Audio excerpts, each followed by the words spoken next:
الله الله الله الله الله الله الله الله سبحان الله الله الله الله الله الله الله الله حمدا لله الله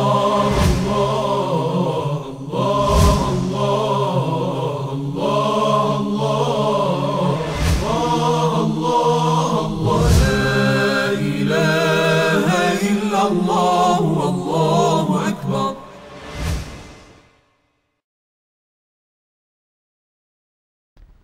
أعوذ بالله من الشيطان الرجيم. بسم الله الرحمن الرحيم.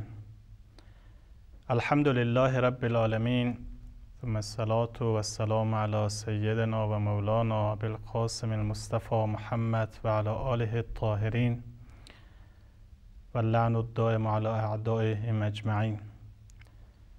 اما بعد، فقد قال الله تبارك وتعالى في كتابه الكريم: اعوذ بالله من الشيطان الرجيم. شهر رمضان الذي انزل فيه القرآن هدى للناس وبينات من الهدى والفرقان. با عرض سلام و احترام و آرزوی قبولی عبادات و طاعات خدمت همه عزیزان بیننده، در ماه مبارک رمضان، ماه بهار قرآن قرار داریم. رابطه بسیار عمیق و نزدیکی بین ماه مبارک رمضان و قرآن کریم وجود دارد. از امام باقر علیه السلام نقل شده است که لکل شیء ربیع و ربیع القرآن شهر رمضان. هر چیزی فصل بهاری دارد، فصل شکوفایی، فصل نشاط و شادابی، و بهار قرآن ماه مبارک رمضان هست. از این تشبیه که امام باقر علیه السلام انجام داده است، دو نکته رو خدمت شما عزیزان عرض می کنم. اولا، همان گونه که در فصل بهار طبیعت شکوفا می شود، شادابی و نشاط همه فضای طبیعت رو در بر می گیرد، گل و سبزه و نشاط همه جا را فرا می گیرد، در ماه مبارک رمضان نیز دلها حالت نشاط و شادابی و آمادگی پذیرش معارف قرآن را پیدا می کند و از این جهت یک تشبیه بین ماه مبارک رمضان نسبت به معارف قرآنی و بهاری در طبیعت صورت می گیرد. نکته دوم این است که همان گونه که در فصل بهار رویش گیاهان و نباتات و گلها و زیباییها افزایش پیدا می کند و با حرکت سریع این گیاهان و سبزه ها و گلها و زیباییهای طبیعت رشد می کند، در ماه مبارک رمضان نیز ثوابها و پاداشهای الهی از یک رشد و نموی فراوانی برخوردار هست. از این جهت نیز ماه مبارک رمضان بهار قرآن هست. رابطه دیگری که بین ماه مبارک رمضان و قرآن می توانیم پیدا کنیم، نکته است که خود قرآن نیز به اون اشاره فرموده است: شهر رمضان الذی انزل فیه القرآن. در این ماه مبارک رمضان قرآن مجید نازل شده است و ماه مبارک رمضان ظرف نزول این کتاب آسمانی است. همان گونه که در ماه مبارک رمضان آن شب خاص که شب قدر هست، لیله مبارکه هست، که در آن نیز قرآن مجید به صورت خاص نازل شده است، از عظمت و اهمیت فراوانی برخوردار گشته است. به گونه‌ای که لیلة القدر خیر من الف شهر تنزل الملائکة و الروح فیها باذن ربهم من کل امر. خب این ویژگی نزول قرآن در کل ماه مبارک رمضان و به خصوص در شب قدر این اهمیت رو به این ظرف بخشیده است. روی این جهت وقت همه ماه رمضان و به خصوص شب قدر در آن ظرف نزول قرآن کریم هست، از اینجا میفهمیم که خود قرآن کریم چقدر عظمت دارد که ظرف نزول آن، ظرف زمانی فرود آمدن این کتاب آسمانی از این اهمیت برخوردار گشته است. برای این که انسان از این کتاب آسمانی، از این بهار دلها، بهار جانها بهترین و بیشترین استفاده را برده باشد، لازم است که آداب برخورد با این کتاب آسمانی را فرا بگیرد و آن را در زندگی عمل کند. خب راجع به قرآن کریم دو نوع ادب و دو نوع برخورد صحیح را می توانیم داشته باشیم. یکی این که به صورت ظاهر و به صورت ظاهری ما ادب قرآن را مراعات کنیم و یکی این که نه، آداب باطنی قرآن کریم را نیز مراعات کنیم.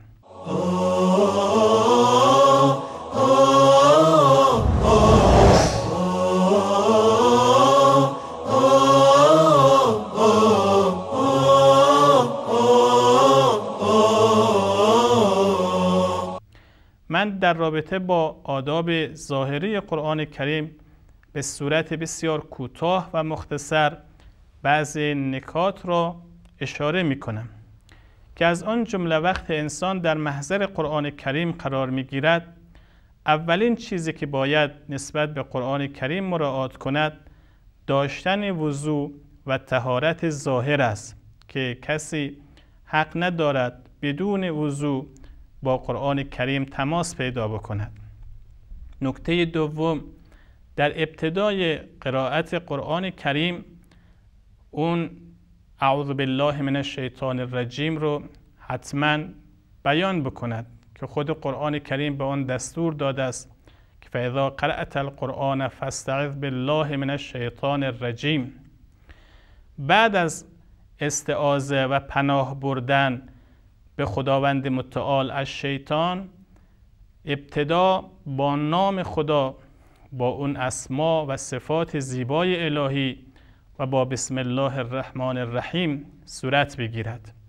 همان گونه که وقتی انسان آیات شریفه از قرآن مجید رو تلاوت کرد و خواست به این تلاوت خودش پایان ببخشد، با صدق الله العلی العظیم گفتن بین قرائت قرآن مجید و دیگر سخنان و کارهای دیگر فاصله می اندازد و این ادب دیگر است که نسبت به این قرآن عظیم الشأن انجام می شود. نکته سوم این است که انسان با نیت خالصانه و برای رضایت خدا این تلاوت کتاب آسمانی رو انجام بدهد، مواظب باشد که در هنگام تلاوت و در محضر قرآن بودن به دام و دانه شیطان نیفتد. و نکته چهارم، حتی الامکان انسان ادب رو مراعات کند، رو به قبله با حالت خضوع و خشوع به تلاوت قرآن کریم بپردازد. و نکته پنجم که در روایات ما آمده است که انسان با دهان خوشبو، با دهان مسواک زده تلاوت قرآن را انجام بدهد که مجاری قرآن کریم باید پاکیزه باشد تا از این دهان و فضای دهان پاکیزه آیات شریفه قرآن کریم خوانده شود. در حالی که انسان به قرائت قرآن می‌پردازد مؤدبانه بنشیند تا می‌تواند تکیه ندهد، تا می‌تواند هنگام قرائت قرآن کریم قرآن را کاملا با نهایت ادب و احترام در دستان خودش بالاتر از زمین قرار بدهد، به گونه‌ای که احترام قرآن در ظاهر نیز حفظ شده باشد. و نکته بعدی این که انسان در تلاوت قرآن ترتیل را یا شمرده خواندن آیات شریفه قرآن را مراعات کند و تونخوانی به گونه‌ای که قرائت قرآن کریم مشکل پیدا کند، به صورت صحیح ادا نشود، به خوبی فهمیده نشود، از اینها پرهیز کند. اگر می تواند صدای خوشی با صدای خوش این قرآن عظیم الشأن را تلاوت کند، نکات ظریف تلاوت را، آداب تجوید را مراعات کند. و نکته دیگر این که هنگام تلاوت قرآن کریم اگر خود انسان قرائت می کند، اینها را با حالت توجه قرائت کند. اگر صدای قرائت کسی دیگر را گوش می دهد، خب با سکوت و همچنین با توجه به این آیات شریفه توجه کند. و نکته اخیری که در مورد ادب ظاهری قرآن کریم باید مراعات بشود این است که حتی الامکان انسان از روی خود قرآن کریم قرائت قرآن را داشته باشد. حتی اگر انسان حافظ قرآن هم باشد، بهتر است که انسان از روی مصحف و این کتاب عظیم الشأن تلاوت کند. الله الله سبحان الله، الله الله سبحان الله، الله الله سبحان الله، الله الله سبحان الله، الله الله سبحان الله، الله الله سبحان الله، الله سبحان الله. یکی دیگر از آداب برخورد با قرآن عظیم الشأن رعایت آداب باطنی هست که انسان علاوه بر حفظ ادب ظاهری نکته‌های دیگری را نیز مراعات کند. اولین نکته‌ای که انسان راجع به قرآن کریم مورد توجه قرار بدهد این است که ما از قرآن کریم نهایت استفاده را برای هماهنگ شدن با برنامه‌های قرآنی استفاده کنیم. برای اینکه هدف از نزول قرآن این نیست که انسان فقط به خواندن الفاظ و گذشتن از الفاظ اکتفا بکند، بلکه هدف از نزول قرآن کریم این بوده است که انسان با قرآن هماهنگ شود، در مدار عمل با قرآن حرکت کند. از این رو برای اینکه هماهنگی در عمل بین رفتار انسان و برنامه‌های قرآنی به وجود بیاید، چند نکته را مورد توجه و دقت قرار بدهد.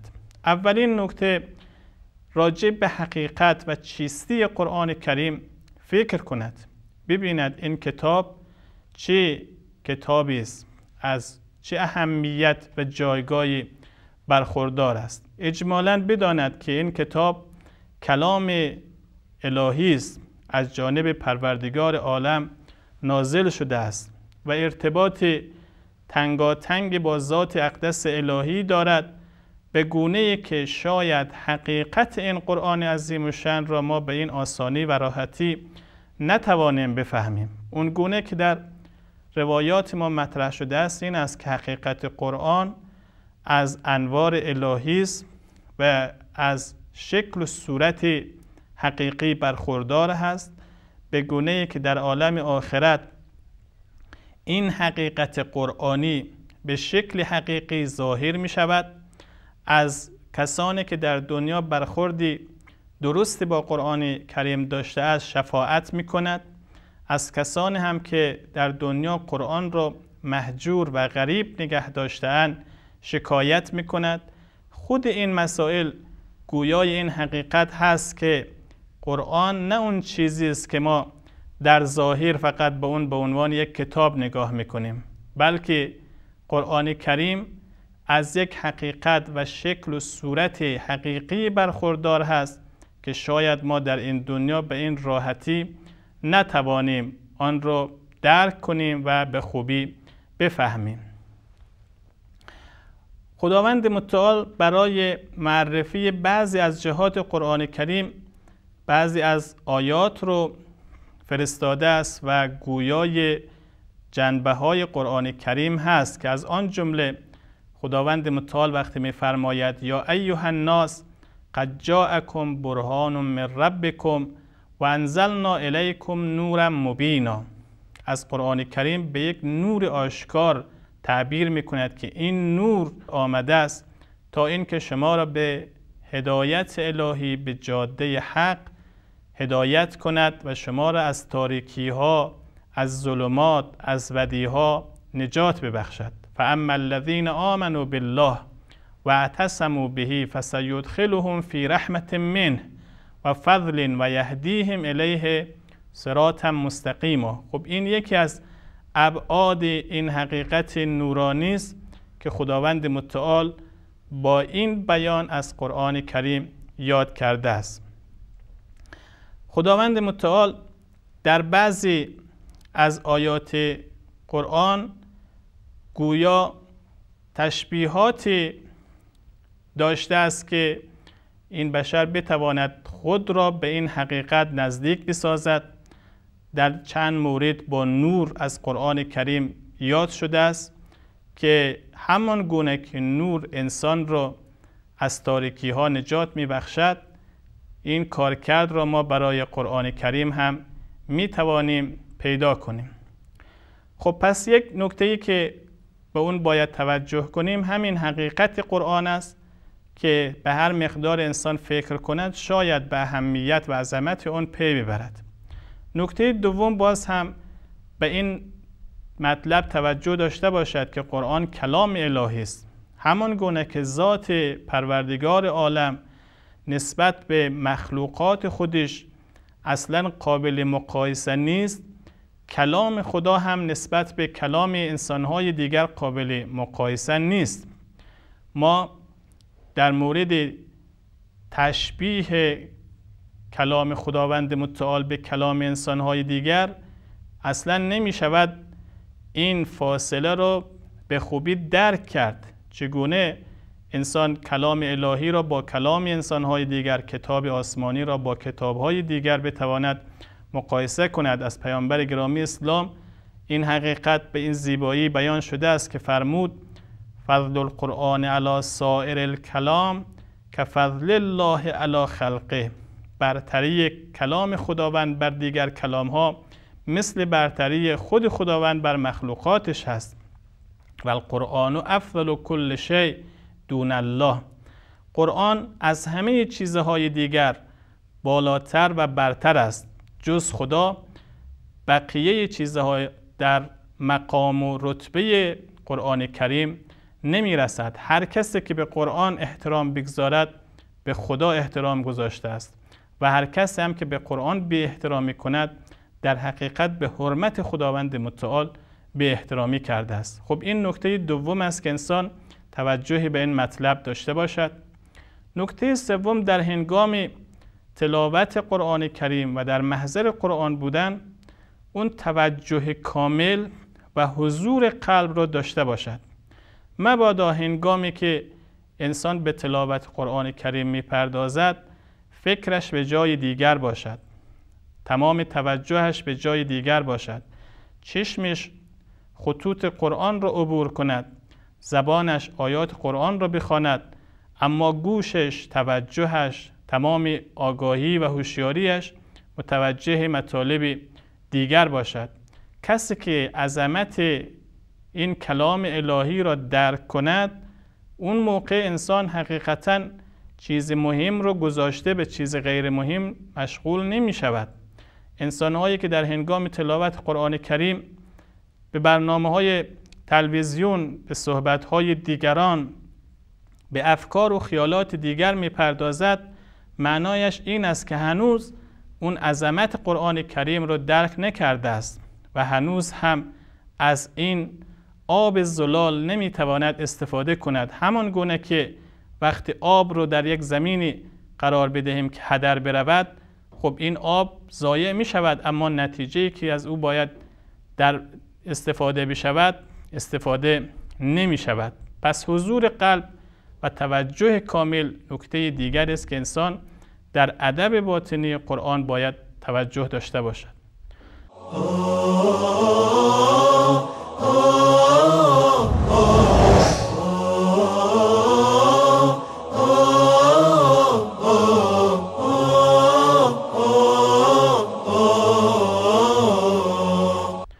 تدبر در آیات در این که انسان نکته سنجی کند، عمیق بیندیشد، به آیات و با اسرار و رمز و رازهای آن توجه کامل داشته باشد، یکی دیگر از وظایف و خواسته های خود قرآن کریم هست که انسان تنها به شنیدن آیات، به خواندن آیات اکتفا نکند، بلکه تمام توجه خودش را، تمام فکر و اندیشه خودش را معطوف فهم دقیقی آیات قرآن کریم بسازد.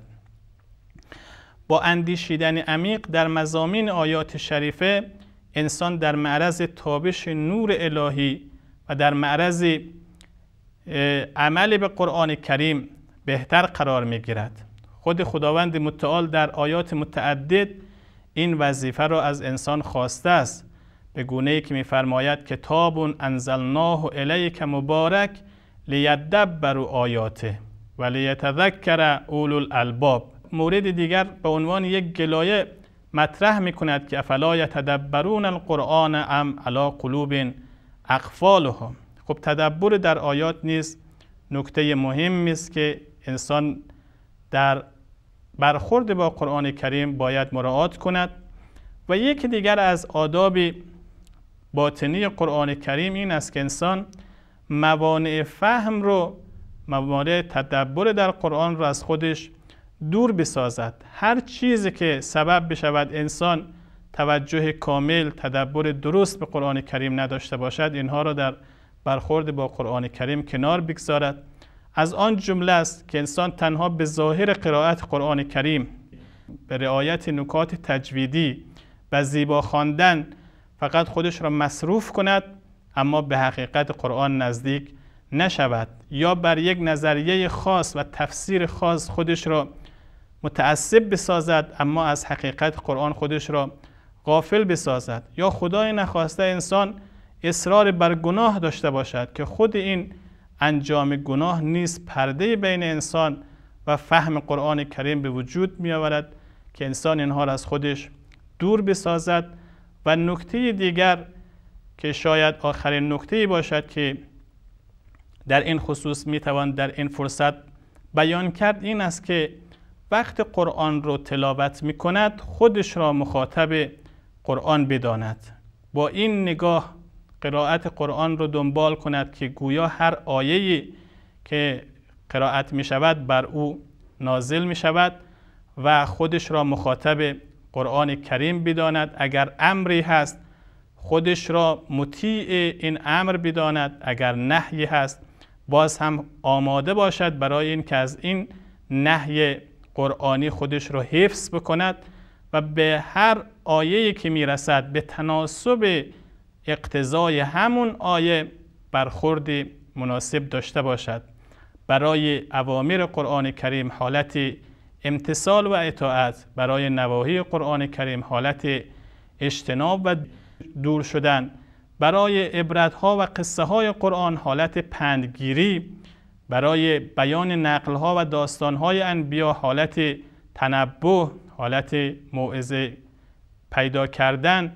اینها چیزهایی است که اگر انسان در برخورد با قرآن کریم مراعات بکند، امید هست که خداوند متعال نیز تابشی از انوار این کتاب آسمانی خودش رو بر دل انسان بیاندازد و انسان بهره‌های بیشتری از قرآن عظیم الشأن در زندگی پیدا کند. خلاصه از عرایضی که خدمتتون تقدیم شد این است که رابطه بین ماه مبارک رمضان و قرآن کریم رابطه تنگاتنگی است. همان گونه که در این ماه قرآن نازل شده است، تلاوت هر آیه از قرآن کریم در این ماه نیز ثواب یک ختم قرآن در ماه‌های دیگر را دارد و البته تلاوت آیات شریفه قرآن کریم نیز آداب خاص خودش را دارد، هم آداب ظاهری هم آداب باطنی، و هر کسی که بیشتر این آداب را مراعات کند برای استفاده از قرآن کریم بیشتر توفیق پیدا خواهد کرد. و ما هم از خداوند متعال مسئلت میکنیم که پروردگار عالم به برکت این کتاب آسمانی خودش دلهای ما را، جان ما را، تمام وجود و زندگی ما را قرآنی و ما را از این انوار بی پایان خودش بهره‌مند بسازد.